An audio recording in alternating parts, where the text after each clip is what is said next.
Assalamualaikum warahmatullahi wabarakatuh.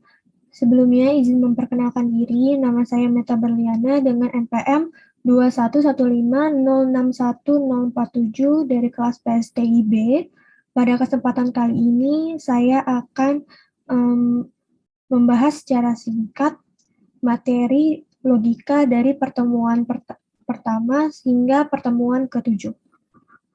Materi yang akan kita bahas pada kali ini adalah yang pertama, pengantar dan konsep dasar logika. Yang kedua, pengantar logika proposisional dan tabel kebenaran. Yang ketiga, proposisi majemuk. Yang keempat, pembuktian validitas argumen. Yang kelima, tautologi, kontradiksi, kontingensi, dan ekuivalen logis. Yang keenam, penyederhanaan dan strategi pembalikan. Yang ketujuh, tableau semantik. Pengantar dan konsep dasar logika. Logika adalah ilmu yang membantu kita dalam berpikir dan menalar, atau reasoning.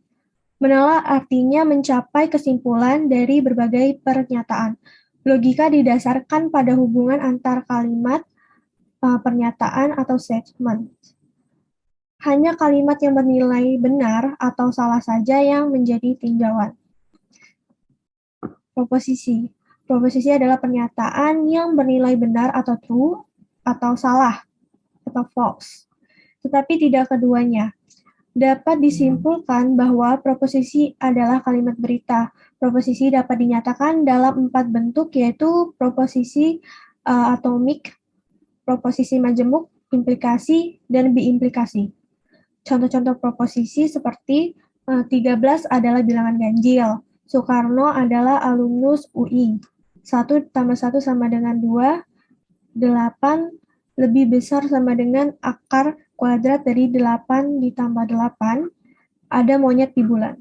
Kemudian proposisi atomik atau proposisi tunggal, contohnya seperti teknik informatika Unila dibuka tahun 2014. 2N selalu genap untuk N sama dengan 0, 1, 2, dan seterusnya. I am Javanese. Orang Jawa belum tentu bisa bahasa Java. Proposisi majemuk. Misalkan P dan Q adalah proposisi atomik. Ada 4 macam proposisi majemuk. Yang pertama, konjungsi, conjunction, yaitu P dan Q.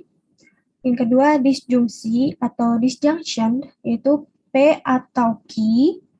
Yang kemudian ketiga, ingkaran atau negation dari P, tidak atau tidak P. Kemudian ada disjungsi eksklusif P atau Q, tapi bukan keduanya. Yang kemudian dapat kita lihat notasinya seperti berikut.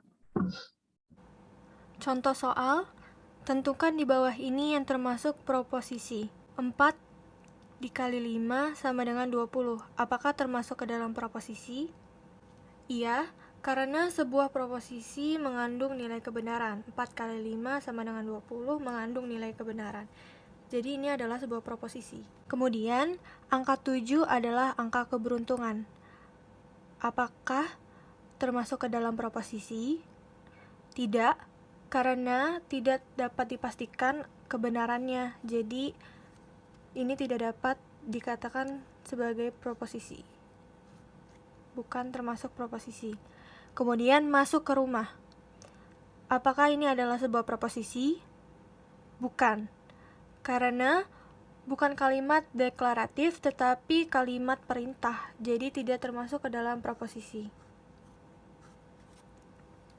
Universitas Lampung berada di Jalan Prof. Dr. Sumantri Brojonegoro. Apakah ini adalah sebuah proposisi? Iya, karena ini adalah sebuah kalimat deklaratif dan juga mengandung nilai kebenaran, maka ini adalah sebuah proposisi. Pengantar logika proposisional dan tabel kebenaran.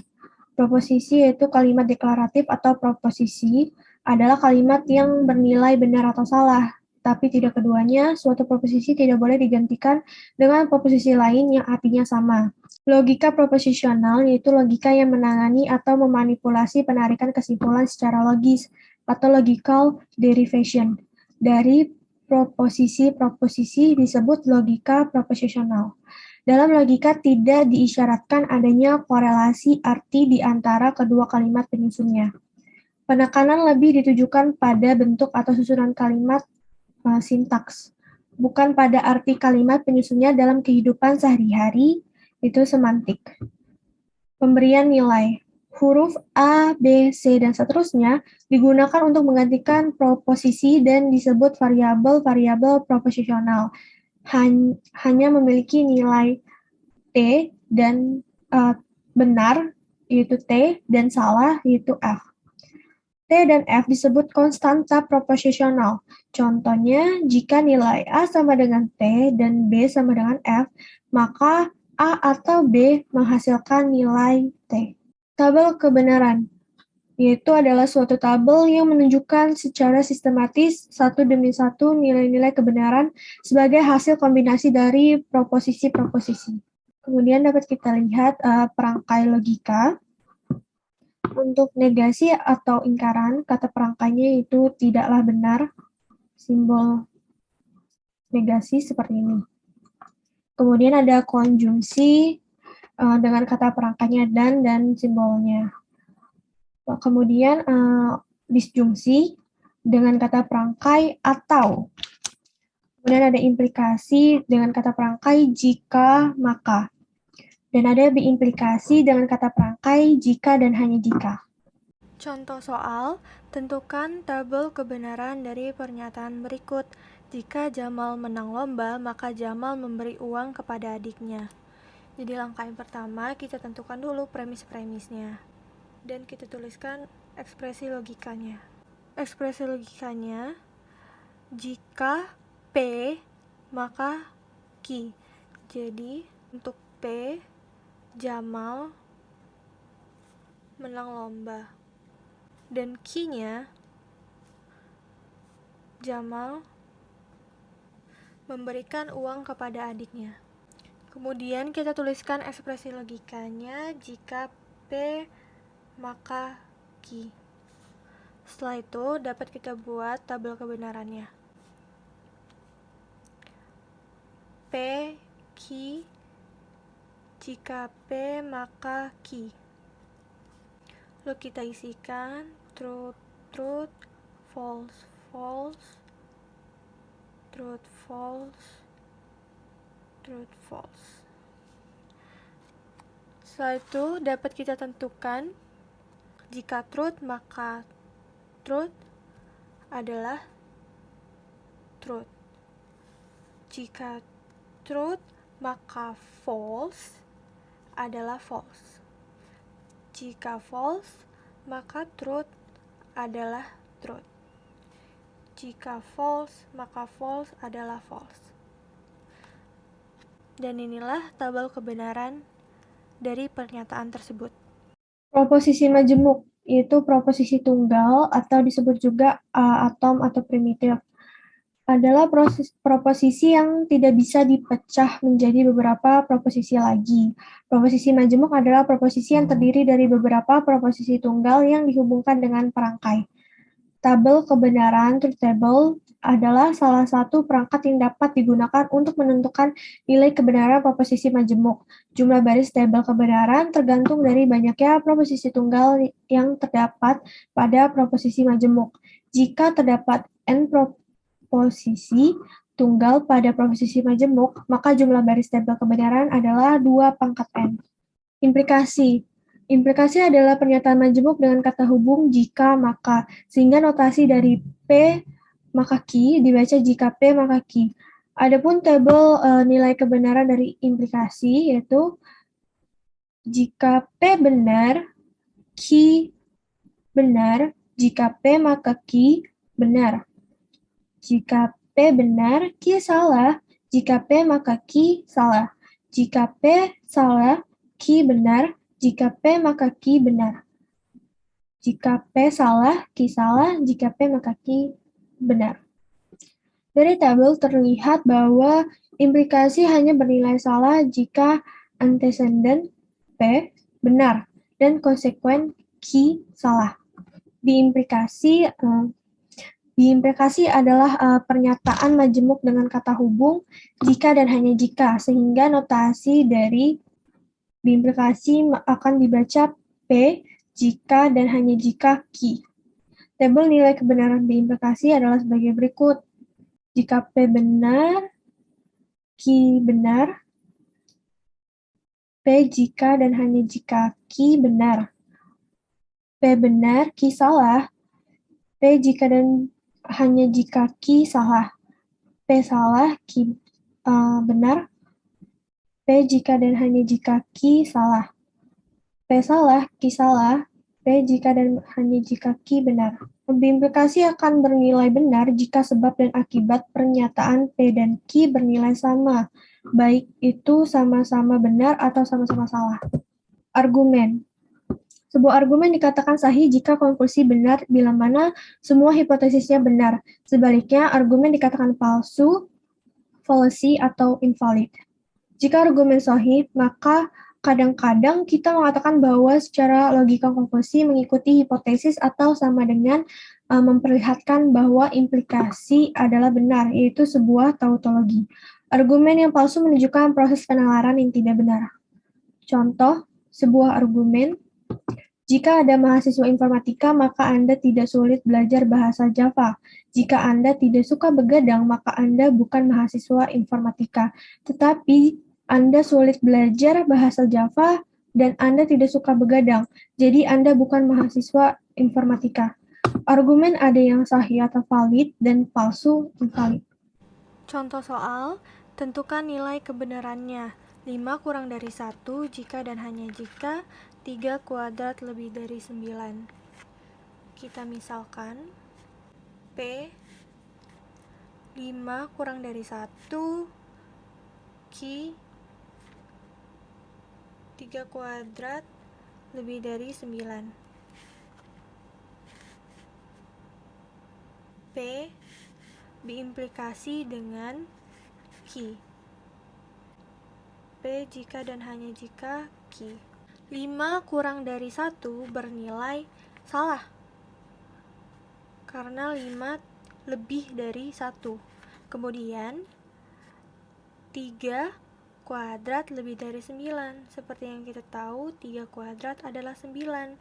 Jadi 9 tidak lebih dari 9. Maka dari itu bernilai salah.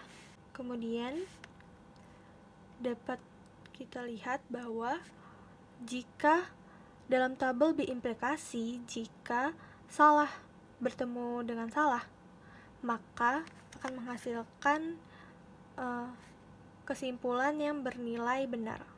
5 kurang dari 1 jika dan hanya jika 3 kuadrat lebih dari 9. Jadi nilai kebenaran untuk kalimat ini adalah benar. Pembuktian validitas argumen. Konklusi sebaiknya diturunkan dari premis-premis atau premis-premis layaknya, mengimplikasi konklusi. Dalam argumentasi yang valid, konklusi akan bernilai benar jika setiap premis yang digunakan di dalam argumen juga bernilai benar. Jadi, validitas argumen tergantung pada bentuk argumen itu dan dengan bantuan tabel kebenaran. Konklusi itu benar jika mengikuti hukum-hukum logika yang valid dari aksioma-aksioma sistem itu. Dan negasinya adalah salah.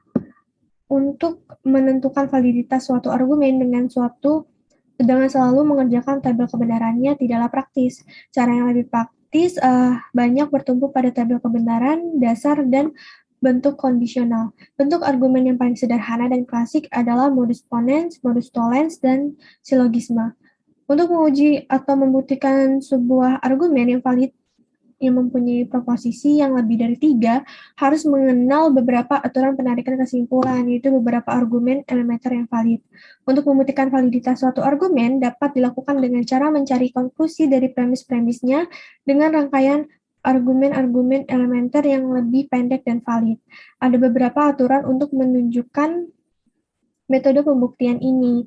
Aturan tersebut menyatakan argumen yang validitasnya dengan mudah dan dapat dibuktikan dengan tabel kebenaran yang disebut aturan pemeriksaan kesimpulan atau rule of inference. Kemudian dapat kita lihat bentuk argumen yang paling sederhana dan klasik itu modus ponens, Dengan premis pertama, jika P maka Q, dengan premis kedua P, kesimpulannya adalah Q.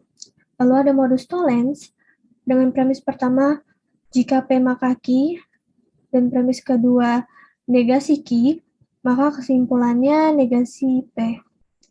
Dan yang ketiga ada modus silogisme, dengan premis pertama, jika P maka Q, dan premis kedua, jika Q maka R, maka kesimpulannya jika P maka R. Contoh soal, buktikan kevaliditasan argumen berikut menggunakan tabel kebenaran. Jika saya belajar, maka saya lulus ujian. Kenyataannya saya belajar, oleh karena itu saya lulus ujian. Untuk menentukan kevaliditasan argumen yang dapat kita lakukan, yang pertama adalah membuat tabel kebenaran dari setiap premisnya. Kemudian, membuat tabel kebenaran gabungan dari seluruh premisnya. Kemudian, membuat tabel kebenaran dari konklusinya, dan membuat tabel kebenaran dari premis ke konklusinya. Kita misalkan, P, saya belajar, dan Q, saya lulus ujian. Premis yang pertama, jika P, maka Q. Jika saya belajar, maka saya lulus ujian. Premis yang kedua adalah P. Kenyataannya saya belajar. Lalu konklusinya adalah Q. Oleh karena itu, saya lulus ujian. Dan kemudian kita dapat membuat tabel kebenarannya. Kita masukkan premis-premisnya, yaitu P, Q, jika P maka Q, jika P maka Q dan P, jika P maka Q dan P maka Q. Ini adalah gabungan dari premis-premis ke konklusinya. Kita masukkan jika P maka Q, jika truth, maka truth adalah truth. Jika truth, maka false adalah false. Jika false, maka truth adalah truth. Jika false, maka false adalah false. Jika P, maka Q dan P. Jika truth dan truth adalah truth. Jika false dan truth adalah false. Jika truth dan false adalah false. Jika false dan false adalah false. Kemudian, jika P dan Q dan P, maka Q. Jika truth, maka truth adalah truth. Jika false, maka false adalah truth. Jika false, maka truth adalah truth. Jika false, maka false adalah truth. Berdasarkan tabel terakhir dapat kita lihat bahwa argumen ini termasuk ke dalam argumen yang valid. Tautologi, kontradiksi, kontingensi, dan ekuivalen logis. Tautologi mempunyai persyaratan. Jika pada tabel kebenaran untuk semua pasangan nilai, variabel-variabel proporsionalnya yang ada bernilai benar. Tautologi adalah suatu ekspresi logika yang selalu bernilai benar di dalam tabel kebenarannya, tanpa mempedulikan nilai kebenaran dari proposisi-proposisi yang berada di dalamnya. Misalnya, A atau negasi A selalu bernilai true. Kontradiksi merupakan kebalikan dari tautologi, di mana ekspresi logika selalu bernilai salah di dalam tabel kebenarannya, tanpa mempedulikan nilai kebenaran dari proposisi-proposisi yang berada di dalamnya. Misalnya, A dan negasi A selalu bernilai false. Kontingen atau formula campuran. Kontingen adalah suatu ekspresi logika yang mempunyai nilai benar dan salah di dalam tabel kebenarannya, tanpa mempedulikan nilai kebenaran dari proposisi-proposisi yang berada di dalamnya. Misalnya, A atau B. Ekuivalen logis. Suatu ekspresi logika disebut ekuivalen logis apabila ekspresi logikanya adalah tautologis. Ekspresi logikanya adalah kontradiksi, ekspresi logikanya adalah kontingen, tetapi urutan true dan false pada tabel kebenaran tetap pada urutan yang sama. Contoh soal, buktikan bahwa pernyataan majemuk P dan negasi P dan Q merupakan kontradiksi. Untuk menentukan apakah ini kontradiksi atau bukan, yang pertama kita lakukan adalah membuat tabel kebenarannya. Nah, dari sini kita masukkan P, Q, dan kita masukkan negasi P, negasi P dan Q.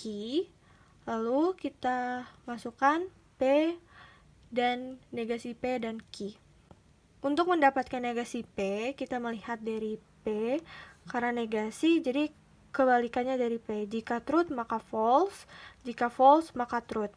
Kemudian negasi P dan Q, yaitu negasi P dan Q. False dan truth, maka false. False dan false, maka false. Truth dan truth, maka truth. Truth dan false, maka false. Kemudian P dan negasi P dan Q. P dan negasi P dan Q. Truth dan false, false. Truth dan false, false. False dan truth, false. False dan false, false. Maka jika kita lihat pada kolom terakhir, semuanya bernilai false, maka dapat kita simpulkan bahwa pernyataan majemuk ini merupakan sebuah kontradiksi. Penyederhanaan dan strategi pembalikan. Penyederhanaan dilakukan dengan menggunakan hukum-hukum logika. Proses penyederhanaan akan berhenti pada bentuk ekspresi logika yang paling sederhana dan tidak mungkin disederhanakan lagi. Perangkai implikasi dan biimplikasi dapat diganti dengan perangkai dasar dan atau dan negasi. Jika hasil penyederhanaan bernilai 1, maka tergolong tautologi. Bernilai 0, maka tergolong kontradiksi. Bernilai tidak 1 ataupun 0, maka tergolong kontingen. Strategi pembalikan atau refutation strategi. Strategi pembalikan digunakan untuk membuktikan validitas suatu ekspresi logika untuk argumen, dan untuk memastikan nilai-nilai premis benar yang harus diikuti oleh kesimpulan yang benar. Teknik ini mirip penyederhanaan. Perbedaannya terletak pada kesimpulan argumen yang harus disalahkan dengan cara dinegasikan atau diberi nilai F. Konsistensi. Definisi dari konsistensi adalah koleksi dari pernyataan-pernyataan disebut konsisten jika pernyataan-pernyataan tersebut secara simultan semuanya benar. Konsistensi dapat dibuktikan dengan membuat pernyataan menjadi ekspresi logika dan dibuktikan melalui tabel kebenaran. Operasi strategi pembalikan. Operasi strategi pembalikan yaitu adalah strategi pembalikan dilakukan dengan cara menyalahkan kesimpulan dari argumen, yakni menegasikan kesimpulan atau memberi nilai F argumen disebut valid jika premis-premis benar dan kesimpulan benar, agar argumen juga benar sehingga dapat dikatakan kalau argumen benar-benar valid. Dengan strategi pembalikan, akan ada perlawanan dari kesimpulan yang tidak cocok dengan premis-premis atau tidak konsisten. Oleh karena itu, premis-premis bernilai true, sedangkan kesimpulan bernilai F. Model dan counter model. Teknik model berusaha mencari premis-premis dari kesimpulan berupa ekspresi logika yang bernilai true, sehingga hasilnya pasti true, dan berarti argumen valid. Akan tetapi, karena nilai true diperoleh dari berbagai kemungkinan, dipergunakan strategi pembalikan. Hukum-hukum logika dapat kita lihat sebagai berikut. Terdapat hukum komutatif, hukum asosiatif, hukum distributif, hukum identitas, hukum ikatan, hukum negasi ganda, hukum idempoten, hukum De Morgan, hukum absorpsi, negasi, true dan false, dan lainnya. Contoh soal, sederhanakan notasi proposisi berikut. Negasi dari A dan B atau B. Untuk menyederhanakan notasi ini, langkah pertama yang dapat kita lakukan adalah melihat apakah kalimat proposisi ini mengandung operator implikasi, biimplikasi, atau negasi di luar kurung. Dalam kasus ini, kita memiliki negasi yang berada di luar kurung. Untuk itu, langkah selanjutnya adalah kita harus menghilangkan negasinya. Untuk menghilangkan negasi dari kurung terdalam kita dapat menggunakan dengan aturan De Morgan, yaitu negasi P dan Q dapat kita ubah menjadi negasi P atau negasi Q. Dan di sini kita ubah menjadi atau. Kemudian kita dapat menerapkan aturan ini ke dalam notasinya. Seperti ini. Negasi A dan B atau B. Kita biarkan dulu negasi yang di luar, yang pertama. Kemudian negasi A dan B, kita gunakan aturan De Morgan menjadi negasi A dan menjadi atau negasi B. Kemudian kita dapat sederhanakan lagi menjadi dengan menggunakan hukum De Morgan, karena masih ada negasi yang berada di luar kurung, menjadi negasi dari negasi A atau B, negasi B yaitu A dan B. Atau di sini menjadi dan negasi B.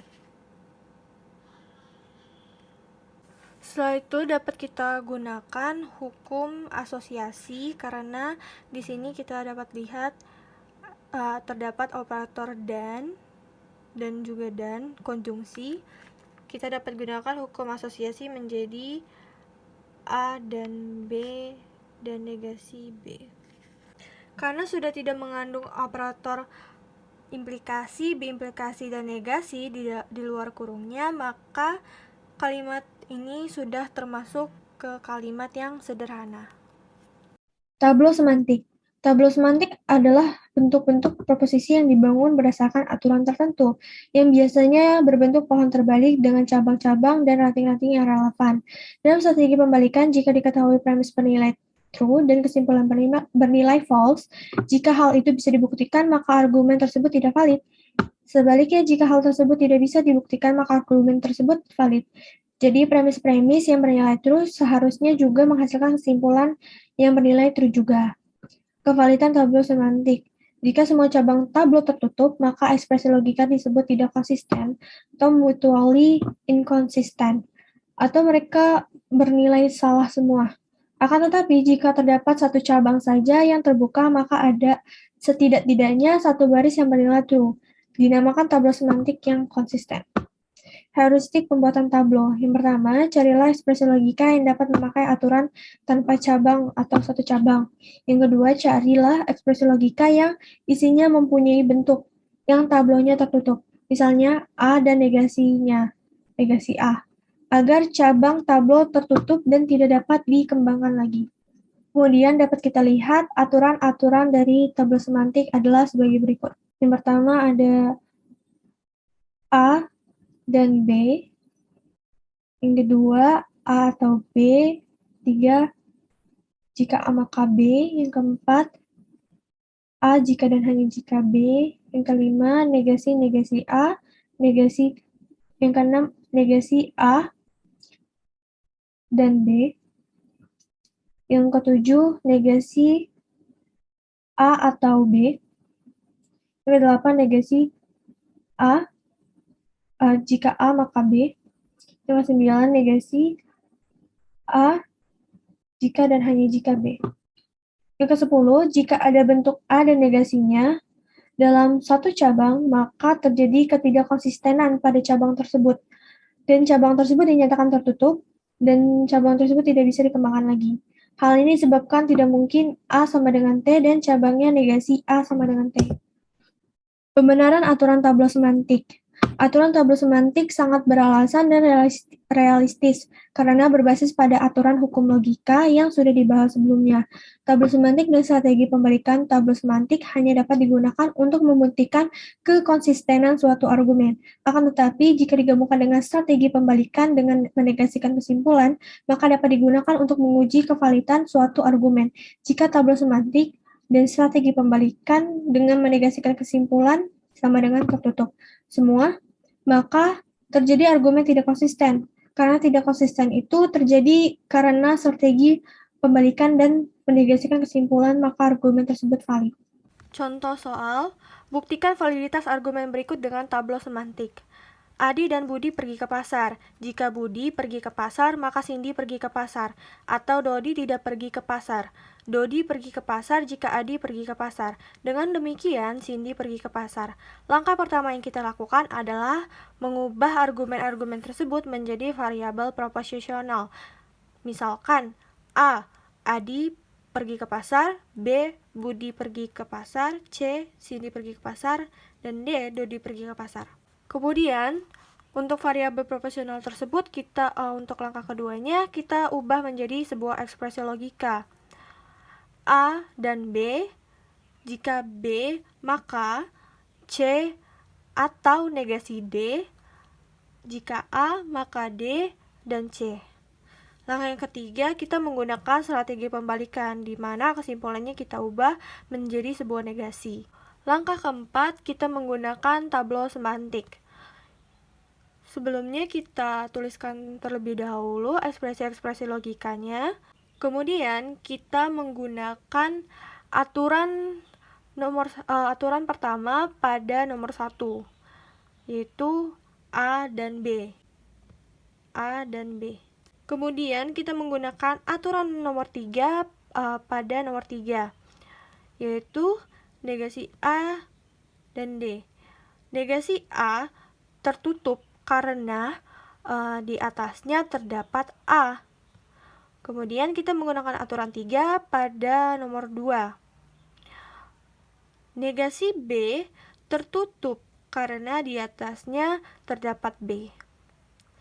Kemudian kita menggunakan aturan nomor 2 pada 3.